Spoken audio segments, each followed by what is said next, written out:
안녕하세요. 중학생이 되는 딸과 함께 살고 있는 41세 여성입니다. 저는 2년 전에 배은망덕한 인간들 때문에 지옥의 불구덩이에 빠졌다가 겨우 살아났습니다. 저를 지옥으로 밀어넣은 인간들은 시댁 식구들이었죠. 시댁 식구들은 신혼 때부터 한통속이 되어서 돈 없고 가난한 친정과 저를 벌레 보듯이 하였습니다. 그때 당한 서러움과 억울함은 책으로 써도 몇 권은 될 정도였는데요. 그래도 여자로 태어난 업보라고 생각하고 고된 시집살이를 눈물로 참아냈습니다.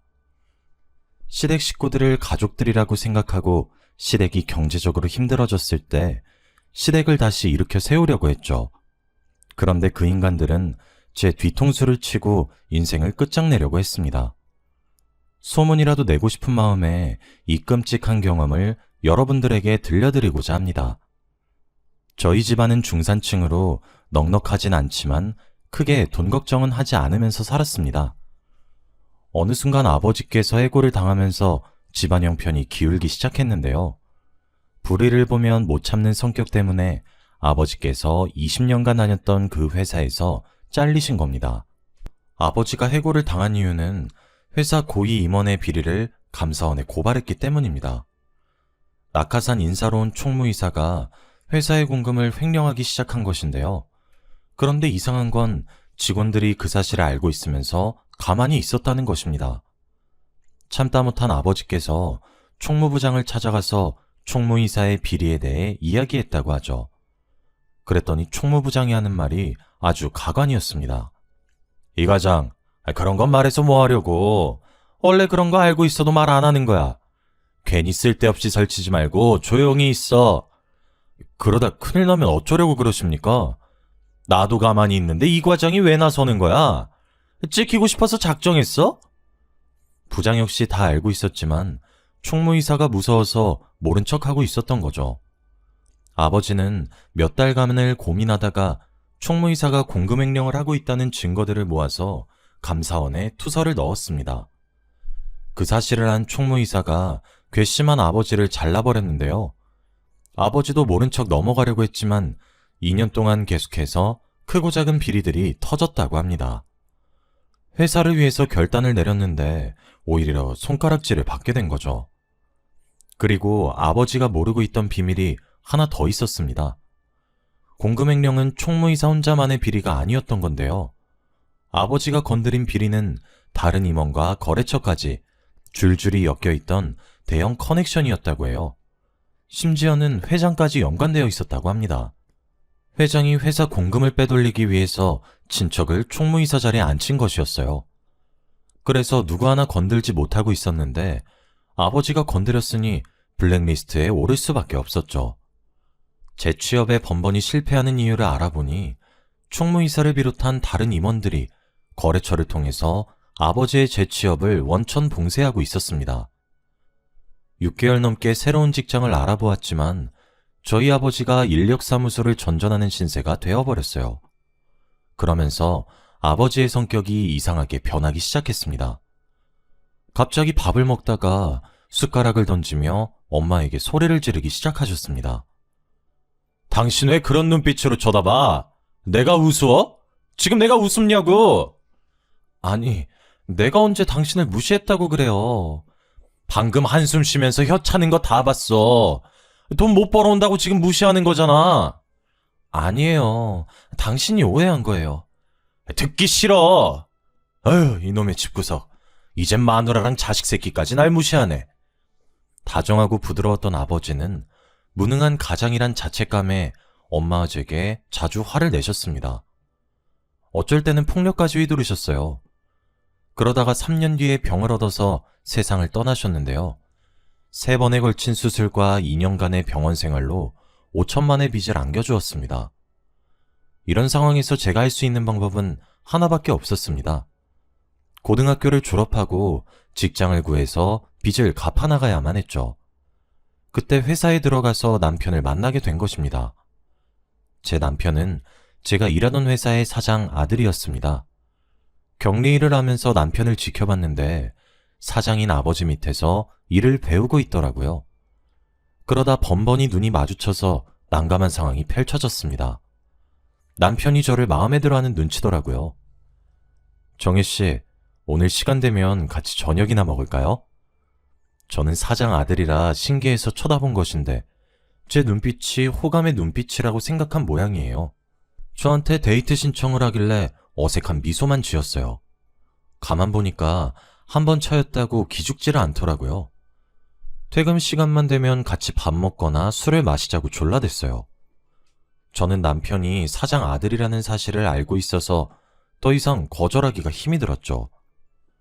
사적으로 몇 번 만나다 보니 저도 남편에게 호감이 생겼는데요. 사장님께서 저와 남편이 몰래 만나고 있는 걸 알아차린 것 같았습니다. 사이가 진지해져서 결혼할까봐 걱정되셨는지 근무 도중 남편을 불러 이야기하는 것을 엿들었습니다. 너 혹시 격리 보고 있는 정혜랑 사귀고 있냐? 네, 맞아요. 아버지께서 어떻게 하셨어요? 딱 봐도 알지. 그렇게 티를 내는데 내가 어떻게 몰라? 애는 착하고 참 좋은 것 같은데 결혼할 정도는 아닌 것 같다. 경제적인 수준이 비슷해야지 나중에 부부싸움도 덜 할 거 아니야. 요즘 시대에 조건 보고 결혼하나요? 제가 못 사는 것도 아니고 그렇게 조건 따져가면서 결혼하면 저 영원히 결혼 못 할 수도 있어요. 아무리 그래도 격리나 하던 애를 며느리로 들일 수 없어. 세상에 여자가 이렇게 많은데 하필이면 정혜냐? 좋은 말 할 때 다른 애 찾아봐. 그날 이 대화를 엿듣고 얼마나 우울했는지 모릅니다. 제가 생각해봐도 가진 게 빚밖에 없는데 사장님께서 결혼을 반대하는 것도 당연했죠. 제가 부모라도 더 나은 집안과 사돈을 맺으려고 했을 테니까요. 그래서 남편과 멀어지려고 연락도 줄이고 회사에서는 사무적인 대화만 나눴습니다. 제가 갑자기 차가워지니까 남편이 저를 따로 불러서 무슨 일이 있냐고 묻더라고요. 정혜야, 너 요즘 이상하다. 연락도 잘 안 받고 왜 자꾸 피하는 거야? 내가 말 걸면 단답만 하고. 혹시 화나는 일 있어? 그걸 몰라서 물어요? 저 오빠랑 사장님이랑 이야기하는 거 다 들었어요. 사장님이 우리 사귀는 거 못마땅하게 생각하시잖아. 아니야. 우리 아빠가 아직 너에 대해서 잘 모르셔서 그래. 너랑 친해지면 생각 바뀌실지도 몰라. 사장님이랑 어떻게 친해져? 우리 둘만 좋다고 결혼했다가 무슨 일이라도 벌어질지도 모르고. 나도 그렇고 오빠도 그렇고 이제 슬슬 결혼할 나이잖아. 더 좋은 사람 만나서 결혼 준비해야지. 뭐? 그럼 지금 헤어지자는 거야? 아무리 그래도 이런 걸로 헤어지는 게 말이 돼? 정혜야, 다시 생각해보자. 아버지랑 엄만 내가 설득해 볼게. 남편이 이런 식으로 저를 붙잡으니까 헤어지기 어려웠죠. 남편은 부모가 반대한다고 저를 포기할 생각은 없다고 걱정하지 말라고 했어요. 그리고 진짜로 사장님을 설득시키기 시작했죠. 저를 데리고 집으로 가서 식사도 하고 술도 한 잔씩 하면서 사장님과 사적인 대화를 많이 나누게 되었습니다. 진짜로 사장님이 절 좋아하게 되실 줄은 꿈에도 몰랐는데 2달 뒤에 저희들의 결혼을 허락하시더라고요. 그런데 나중에 알고 보니 이제 제 시아버지가 되신 사장님께서 남편과 거래를 한 것이었습니다. 남편은 몇 달 동안 공을 들여서 새로운 거래처를 확보하는 데 성공했는데 만약 결혼을 허락하지 않으면 거래처를 다른 경쟁회사에 넘겨버리겠다고 협박했다고 해요. 뭐? 민철이 너 지금 뭐라 했냐? 땡땡사에 그걸 넘기겠다고? 네가 지금 미쳤어? 감히 아버지를 협박해? 아버지, 협박이 아니라 거래를 하자는 거예요. 정혜를 며느리로 드리고 좋은 거래처 확보하실래요? 아니면 이 거래 아예 그만두실래요? 제가 이 사실을 알았으면 남편을 말렸을 텐데 결국 시아버지께서 결혼을 허락하신 거였습니다.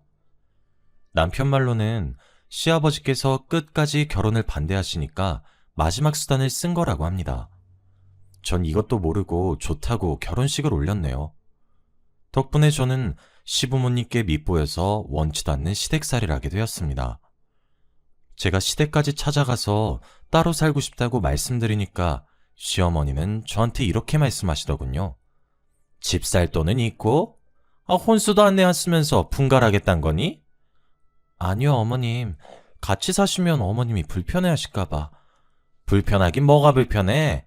안 그래도 몸 안 좋아서 집안일 도울 사람 필요했는데 잘 됐다. 얼른 이삿짐 옮겨. 제가 남편한테 말해서 따로 살고 싶다고 해도 시어머니께서 시댁에 남아도는 방도 많은데 굳이 분가해야겠냐고 따지셨습니다. 보나마나 저를 옆에 두고 살림을 시키면서 부려먹을 속셈이시겠죠. 결국 시어머니의 바람대로 결혼 후 회사를 그만두고 시댁살이를 시작하게 되었습니다. 예상대로 시어머니께서 저를 갈구시더라고요. 시어머니와 한 집에서 사느라 저는 방에서 편히 누워있지도 못했습니다. 그리고 시어머니만 절 괴롭히는 게 아니었거든요. 손아래 시누이는 저를 아예 가사도우미 취급했습니다. 어느 날은 제게 집안일을 시키다 못해 혼을 내기까지 했습니다. 뭐야 이게? 이건 왜 이렇게 한 거야? 언니, 이리 좀 와봐. 시누이가 앙칼진 목소리로 저를 부르길래 가봤더니 너덜너덜해진 속옷이 보였습니다. 시누이는 이 속옷이 세탁기에서 나왔냐며 왜 이렇게 했냐고 저를 노려보고 있었습니다. 언니, 이건 실크 소재라서 손빨래 한다고 몇 번이나 말했어요. 이게 뭐야? 비싼 건데 완전 걸레가 됐잖아. 시누이는 큰마음 먹고 산 명품 속옷이 망가졌다고 난리를 치더라고요. 이게 얼마짜린지 아냐고 난리를 치길래 한숨을 쉬면서 사과했죠. 미안해. 내가 깜빡하고 그냥 세탁기에 넣었네. 다음엔 진짜 조심할게. 그런 정신머리로 살림을 어떻게 해요? 나 엿먹이려고 일부러 이러는 거 아니에요?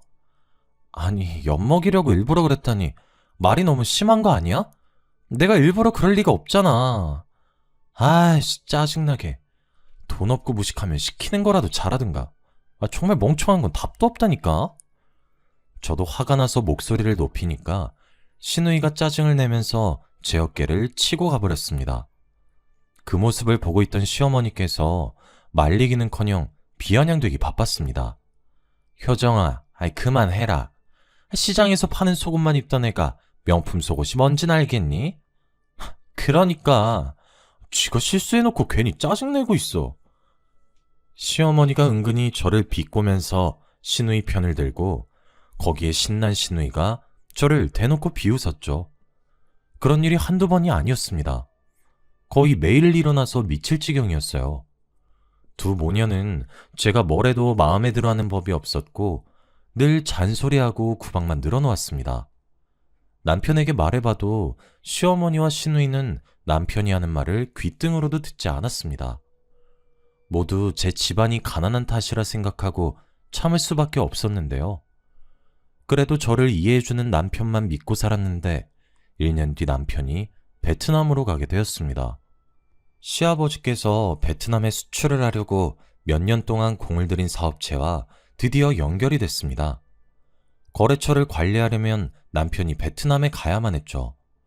남편이 이 이야기를 해주면서 저한테 3년만 참고 있으란 말을 해주었습니다. 여보, 당신 고생하고 있는 거 다 알아. 근데 눈 딱 감고 3년만 참자. 내가 베트남에서 성공하고 오면 분가하자. 내가 제대로 호강시켜줄 테니까 조금만 참아줘. 3년? 1년도 힘들 것 같은데 3년? 안 가면 안 되는 거야? 내가 안 가면 당신이 더 힘들어질 거야. 나도 안 가고 싶었는데 당신 시댁에서 나오게 하려면 다녀와야 할 것 같아. 그럼 딱 3년이다. 더 길어지면 안 돼. 그 뒤로 우리 분가하는 거다. 나랑 약속해. 남편을 베트남으로 보내는 대신 돌아오면 꼭 분가하기로 약속했습니다. 다행히 베트남에서 아예 사는 것이 아니라 3개월이나 6개월에 한 번씩 한국으로 들어올 수 있었습니다. 남편이 잠시 한국에 온 사이 딸아이도 가질 수 있었는데요. 제 딸이 걸음마를 시작할 무렵 어처구니 없는 소식을 듣게 되었습니다. 베트남에서 일하던 남편이 교통사고를 당했다는 거 있죠. 게다가 며칠 후에 세상을 떠났다는 소식을 뒤늦게 알아서 베트남으로 가게 되었습니다. 그곳 대사관 직원을 만나 병원으로 가니 정말 남편이 죽은 채로 누워있더군요. 갑작스러운 충격에 말도 나오지 않았지만 저는 남편의 시신과 함께 한국으로 돌아와야만 했습니다. 그런데 한국에 돌아오자마자 시어머니께서 싸늘한 눈빛으로 저를 쏘아 붙이셨죠. 네가 왜 여기 있니? 남편도 죽었는데 네가 무슨 염치로 이 집에 빌부터 사려고 하는 거야? 당장 짐 싸서 나가. 시어머니께서 저를 내쫓으려는 것도 모자라 남편이 베트남에서 죽은 걸 제 탓으로 돌렸습니다. 집안의 며느리 잘못 들이면 서방 잡아먹는다는데 그 말이 딱 맞네. 너 때문에 우리 아들이 죽었어. 그게 왜 제 탓이에요? 정말 해도 해도 너무하세요. 아니 인연이 뭘 잘했다고 눈을 치켜뜨고 소리를 질러?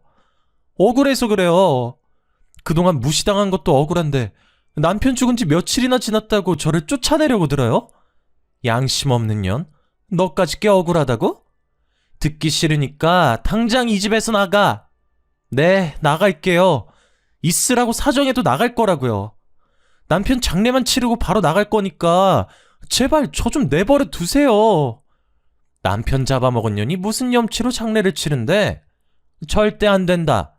더 이상 볼 생각 없으니까 썩 나가거라.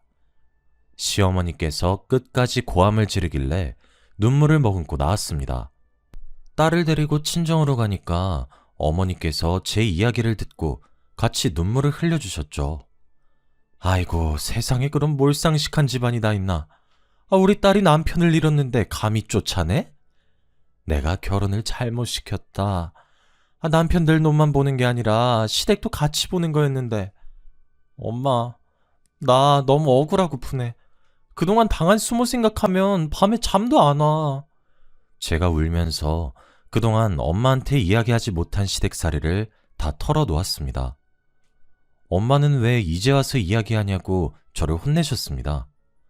이혼했어야 했는데 왜 참았냐고 그러면서 우시는데 아무 말도 못하겠더군요. 그날 이후로 엄마와 같이 살면서 다시는 결혼하지 않으리라 다짐했습니다. 그러다 시댁 소식을 듣게 되었는데요. 시아버지께서 남편이 읽어놓은 베트남 지사를 관리하다가 몇 달 뒤에 어처구니 없는 일을 겪으셨다고 합니다. 남편 덕분에 베트남의 거래처를 뚫어서 재미를 톡톡히 본 시아버지께서 거래처 사장 말만 듣고 중국 진출을 시도했다고 하죠. 자네도 세계에서 중국 시장이 제일 큰 거 알고 있지? 이제 슬슬 중국 쪽 노려봐야지. 언제까지 푼돈만 가지고 있을 거야? 아니, 무슨 방법으로? 자네가 중국 시장에 대해 잘 알고 있나? 나만 믿어. 내가 중국에서 일해봐서 알아. 거래처 사장은 중국 시장을 노려보자면서 5억이 넘는 착수금을 요구했고 시아버지께서 제대로 알아보지도 않고 5억이 넘는 돈을 착수금으로 줬다고 하는데요. 거금을 들였으니 얼른 시작하자고 재촉했지만 거래처 사장이 오히려 느긋하게 생각하라고 으름장을 놨다고 해요. 원래 중국이란 나라가 뒷돈이 많이 들어가는 곳이야. 허가 받으려고 해도 여기저기 뒷돈 찔러줘야 하니까 가만히 있어. 너무 나서지 말고 기다리라고. 사업 허가만 나면 중국 시장에 수출할 수 있을 거라고 하더군요. 이미 거래할 고정 거래처까지 만들어뒀다고 호언장담하면서 중국어로 된 여러 가지 서류들을 보여주었습니다.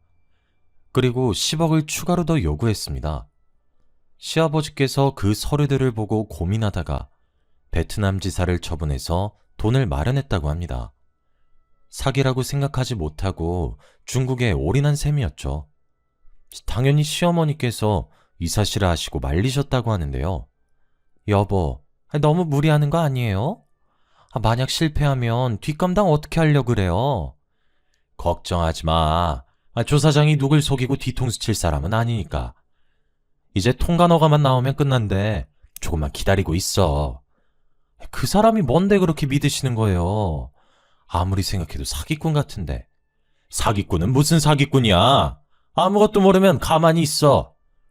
이런 식으로 걱정을 하는 시어머니에게 도리어 큰 소리를 내셨죠. 하지만 거래처 사장은 이런저런 핑계를 대면서 돈을 여러 번 받아갔다고 해요. 그런데 몇 달 뒤 중국으로 간 거래처 사장이 시아버지에게 뜻밖의 소식을 들려주었습니다. 중국 지사를 내러 비행기를 탄 것이 아니라 아버지 돈을 가지고 튀어버렸던 사실을 알려준 거죠. 자기가 속았다는 사실을 알게 된 시아버지께서 순식간에 도박에 빠지셨습니다. 몇 시간 만에 일확천금을 얻을 수 있다는 도박꾼 말에 넘어가 마카오에 있는 카지노까지 가게 되었거든요. 처음에는 소액으로 시작했지만 잃은 돈을 만회하기 위해서 점점 더 큰 액수를 베팅했다가 큰 사단이 나고 말았습니다. 회사의 공금까지 곶감 빼먹듯이 쓰다가 회사가 거덜나기 일보 직전인 상황에 몰렸다고 합니다. 덕분에 시아버지께서 15억이 넘는 빚을 지게 되었습니다. 결국 마카오에서 한국으로 돌아온 시아버지께서 이 사실을 고백하니까 시어머니께서 쓰러지실 뻔했죠. 아이고, 이젠 망했네. 어쩌면 좋아. 빚이 15억이라는데 어쩌면 좋아. 시어머니께서 하루아침에 알거지 신세가 되었다며 바닥에 주저앉아 통곡을 하셨습니다. 시간이 지나자 집까지 압류되어서 길바닥에 나앉는 처참한 신세가 되어버렸다고 하는데요. 저희 엄마가 그 소식을 듣고 시댁이 벌 받는 거라고 하셨습니다. 아이고, 꼴 좋다. 돈 좀 있다고 내 딸 구박하고 쫓아내니까 그런 천벌을 받는 거야. 그런 놈들은 혼쭐 좀 나봐야 돼. 맞아. 시댁이 벌 받으니까 우리가 잘 되네. 진짜 사람 죽으란 법 없나 봐. 제가 괜히 이런 말 하는 것이 아니었습니다. 15년 전에 외할아버지가 돌아가시면서 외동딸이었던 저희 엄마에게 논과 밭이 있는 땅을 유산으로 물려주셨습니다. 엄마는 아직 팔 때가 아니라는 동네 사람들 말에 그 땅을 팔지도 못하고 벌금을 물어야 하는 애물단지였습니다. 엄마 말로는 그 땅이 농지여서 경작하지 않으면 벌금을 내야 한다고 하더라고요. 결국 농사지을 형편이 안 돼서 벌금을 피하려고 마을 사람들에게 소작을 주었다고 하죠. 그런데 15년 뒤에 그 일대에 대규모 신도시가 들어서면서 엄마가 돈방석에 오르게 된 것입니다. 저도 모르고 있었던 사실을 어떻게 알았는지 시아버지께서 엄마에게 연락해 아양을 떨었다고 합니다. 저는 이 사실을 엄마를 통해 모두 다 전해 들었고요. 엄마도 글쎄 시아버지께서 도와달라고 아양을 떨면서 들은 말이라고 하더라고요. 안 싸돈 소문 들었어요. 가지고 있던 땅이 대박났다면서요. 정말 축하드려요. 쥐구멍에도 벼뜰 날이 있다더니 이젠 갑부가 되셨네요. 뭘요. 남편 잃고 혼자 사는 과부를 하늘이 딱하게 여기신 거죠. 딱하게 여기긴요. 딱한 사람은 따로 있는데. 네? 무슨 일 있으셨어요? 제가 하던 사업이 갑자기 힘들어졌어요. 그래서 조금만 도와주신다면 죽어도 잊지 않겠습니다. 그러면서 자기가 어떻게 사기를 당했고 사업을 망하게 되었는지 이야기해 주었다고 해요. 자기가 사기당하고 자기가 도박에 빠졌으면서 도와달라고 요청하는 시아버지가 무척이나 염치 없어 보였죠. 저희 엄마도 어이없어 하면서 딱 잘라 말했어요. 뭐? 저보고 도와달라고요? 저기요, 이것 보세요. 제 딸 남편 잡아먹은 년이라고 쫓아낼 땐 언제고 이젠 도와달라고요? 어림없는 소리 하지 마세요. 안 싸돈, 그때 일은 제가 사과드릴게요. 그리고 그냥 도와달라는 거 아닙니다. 회사를 전부 새애기한테 줄 생각입니다. 지금 우리 딸한테 회사 넘겨준다고 하셨어요? 시아버지께서 힘들어도 너무 힘들었나 봅니다. 갑자기 저한테 회사를 준다고 하길래 잘못 들었나 귀를 의심했습니다. 만약 엄마가 가진 돈으로 회사가 부도위기를 면하고 다시 살아난다면 그 회사를 제게 넘기겠다는 겁니다. 제 말 못 믿으시겠다면 변호사 앞에서 각서 써드릴게요. 제발 부탁드립니다. 저 이러다 망합니다. 하지만 아버님, 저는 회사 운영해 본 적도 없고 아무것도 모르는데 무작정 주시겠다고 하면 안 되죠. 그런 건 걱정하지 마라. 내가 옆에서 도와줄 테니 천천히 배우기만 하면 돼. 지금 후계자 자리를 저한테 주시려고요? 신우인 어쩌고요? 내 딸은 후계자감 아니라는 거 진작부터 알고 있었다. 그러니 너한테 이러는 거 아니냐? 그러면서 시아버지께서 투자 명목으로 도움을 주면 매달마다 투자금 외에 지분을 주겠다고 약속했어요. 다시는 시댁 식구들을 보지 않겠다고 다짐했는데 엎드려서 비는 시아버지 모습을 보자 측은한 마음이 생기더라고요. 오죽했으면 거의 남이나 다름없는 며느리한테 와서 이러는 걸까요? 게다가 시아버지가 말하는 조건도 나쁘지 않으니 10억이 넘는 토지 보상금을 투자금으로 주기로 했어요. 원래는 그 돈으로 노후 대책을 하려고 했는데 의논 끝에 시아버지의 제안을 받아들이기로 한 거죠. 당연히 저도 갑작스러운 제안을 받아들인 게 걱정되긴 했습니다. 엄마한테 이래도 되는 거냐고 물어보니까 무작정 오케이 한 것이 아니라서 생각이 있어서 승낙한 거라고 하셨습니다. 확실하게 계약서도 받아뒀고 건물보단 회사에 투자해서 매달 수익 챙기는 게 훨씬 나을 것 같구나. 네가 회사 차지하면 CM이랑 신우도 널 얕잡아 볼 일 없을 거다. 엄마가 며칠 뒤에 계약서대로 시아버지께 10억을 투자했습니다. 그 덕분에 시아버지께서 급한 불을 끌 수 있었고 시댁도 압류의 위기에서 벗어날 수 있게 되었습니다.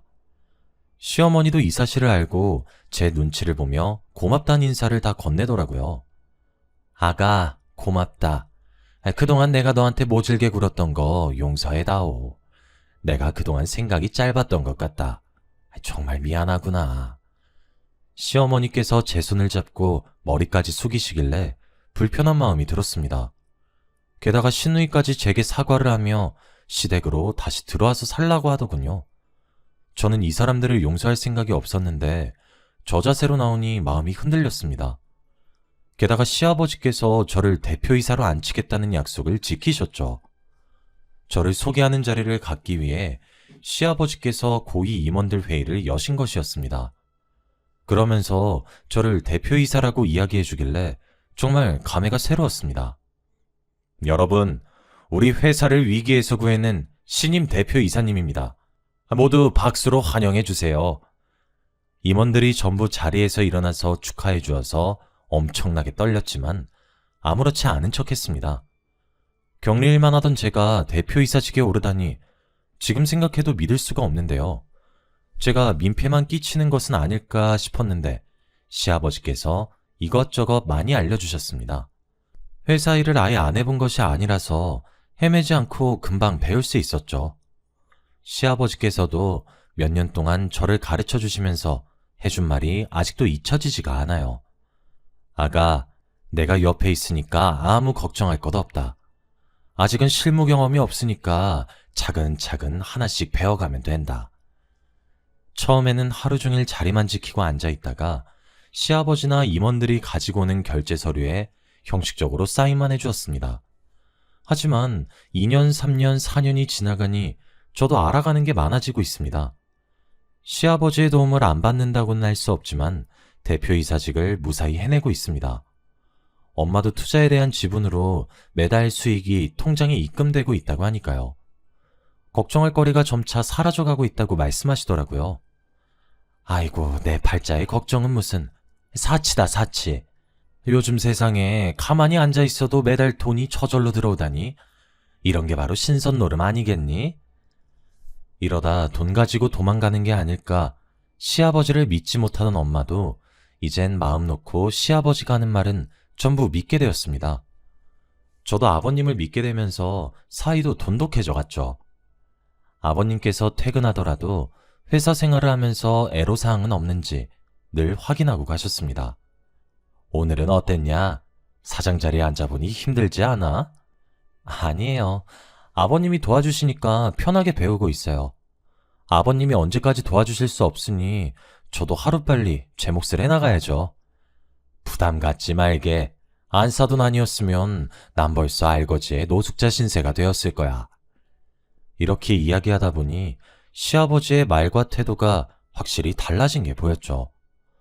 저도 점차 아버님을 신뢰할 무렵 시아버지께서 새로운 사업을 추진하겠다고 제게 사인을 하라고 요구했어요. 새로운 사업이라면 어떤 건가요? 제가 묻자 시아버지께서 다른 임원들을 쳐다보면서 미소만 짓고 계셨습니다. 그때 기획이사가 대신 나서서 이야기해 주었는데요. 사업 다각화를 위해서 회사의 판매망을 확장하는 사업인데 길게 설명드리자면 어려울 테니까 지사를 몇 개 더 만드는 거라고 생각하시면 됩니다. 네, 알겠습니다. 기획이사는 길고 장황하게 설명하려다가 사업에 대해서 잘 모르는 저를 위해서 간단하게 설명해 주었습니다. 저는 그래서 서류에 사인만 해주었죠. 그런데 얼마 뒤 기획팀장이 심각한 표정으로 저를 찾아왔습니다. 저 사장님, 중요하게 드릴 말씀이 있습니다. 뭔데요? 말씀하세요. 기획팀장이 무언가 말하려다가 주위를 살피더니 쪽지를 건네주면서 속삭이더라고요. 여기서는 곤란합니다. 도청장치가 있거든요. 도청장치라니. 깜짝 놀라서 책상 밑이나 의자 밑을 살펴보았습니다. 그런데 제 눈에는 아무것도 보이지 않더군요. 기획팀장이 준 쪽지에는 퇴근 후에 땡땡 카페로 오라는 말만 적혀 있었습니다. 그래서 그 카페로 갔더니 입구에서부터 기획팀장이 보이더군요. 제가 아는 체를 하니 기획팀장이 부들부들 떨며 말없이 커피만 마셨습니다. 무슨 말을 하려고 저러나 어서 말해달라고 재촉했더니 기획팀장이 믿을 수 없는 말을 내뱉었습니다. 사장님, 뒤에서 다 들었습니다. 전임 사장님 며느리 되신다면서요? 지금 전임 사장님하고 임원들의 농간에 놀아나고 있다고요. 그냥 있다가는 감옥에 가게 될 겁니다. 기획팀장은 아무것도 모르는 사람한테 이럴 수 없다며 잔뜩 흥분한 채 목소리를 높였습니다.